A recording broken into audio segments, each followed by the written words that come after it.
In school, most people have that one teacher that while it may look like they have it out to get you, they truly don't have any ill feelings for you at all. For me, however, not only was my teacher out to get me, but I even learned why. You see, it all started on the first day of school. Walking into my English room, I had no idea what awaited me, and as class began, it started out well enough. The teacher came into the room and announced that her name was Miss Wilkinson, and my first impressions of her were that she seemed very friendly and quite the bubbly person. But once she started to do a roll call, things took a nasty turn. As she listed off the students in the classroom, she suddenly paused when she got to my name. Her friendly and warm smile faded in an instant as she read out my last name.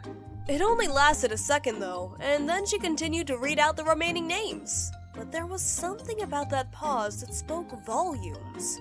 Although I had no idea at the time, my last name had put a massive target on my back.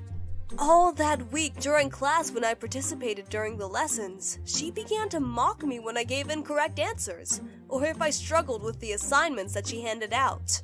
It honestly felt like she was just constantly picking on me, and I had no idea why. As far as I could tell, I had never done anything to upset her.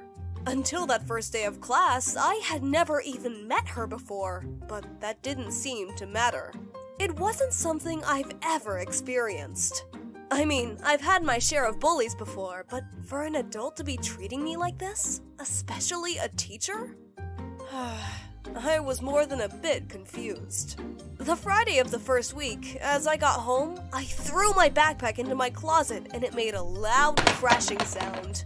I didn't mean to do it with so much force, but I was just so frustrated that I couldn't stop myself. Hearing the noise, my dad came rushing into the room to see what had happened.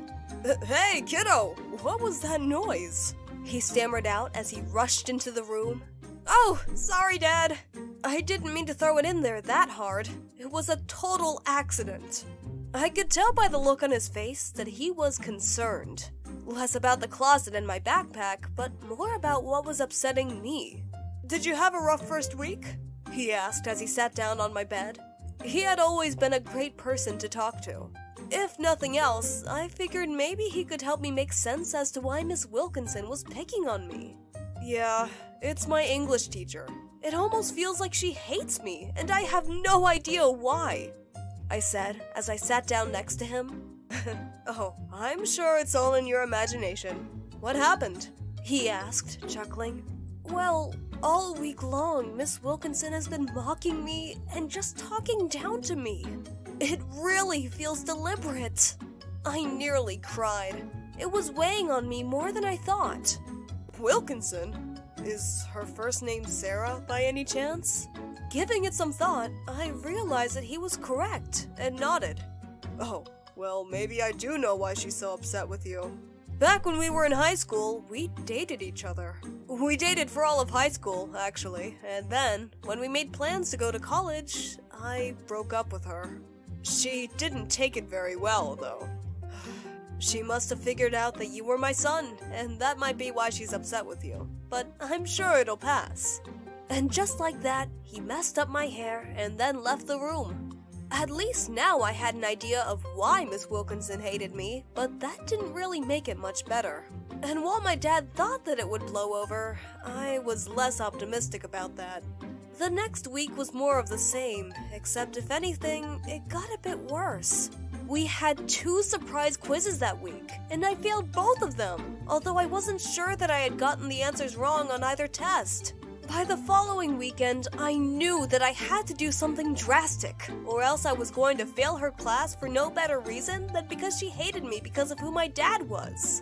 I ended up hatching a plan to sneak into her classroom when she wasn't there and get a hold of her cell phone.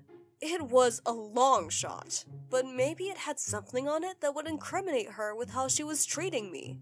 On the following Monday, I waited in the hall outside her room, and in between classes, when she left to go to the washroom, I ducked into her classroom and snatched her phone out of her purse. Luckily, it wasn't locked, and I quickly put it in my pocket and ran out of the room. Later that night, I opened it up and began to go through it to find anything that might prove that she was picking on me. I knew this was probably a bad idea, but I was desperate. Going through her photos, I didn't find anything, but then I found a text message thread where she was talking with a friend of hers.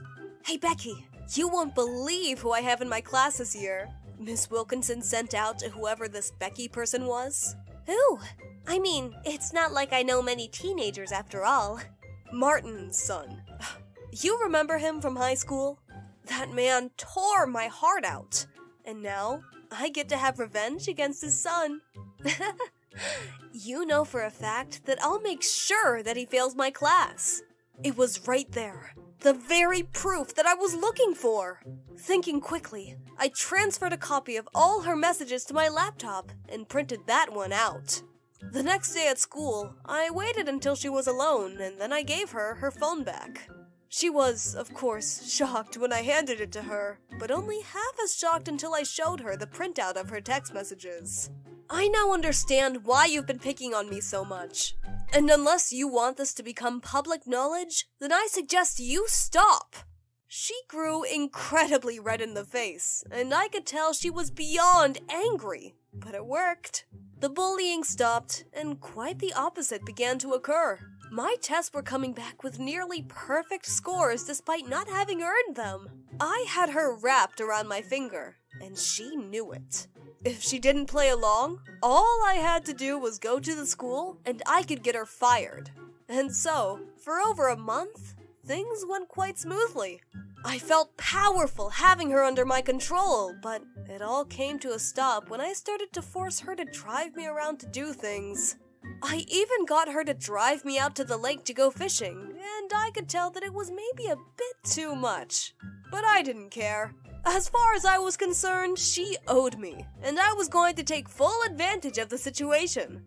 But all that changed when I came home from school one day to find her car in my driveway. Confused, I rushed inside and found her and my dad sitting on the couch in the living room. She had come clean to him about how she treated me, and that I had been blackmailing her because of it. The look on my dad's face told me that I was in big trouble. Both my dad and Miss Wilkinson tried to keep calm and talk, but I could tell that both of them wanted to scream out their frustrations. In the end, though, it was decided that both Miss Wilkinson and I would start over fresh. That I would delete everything I had copied from her phone, and I was to promise to never pull a stunt like that ever again. And she agreed that she wouldn't let her past relationship with my father affect our student and teacher relationship anymore.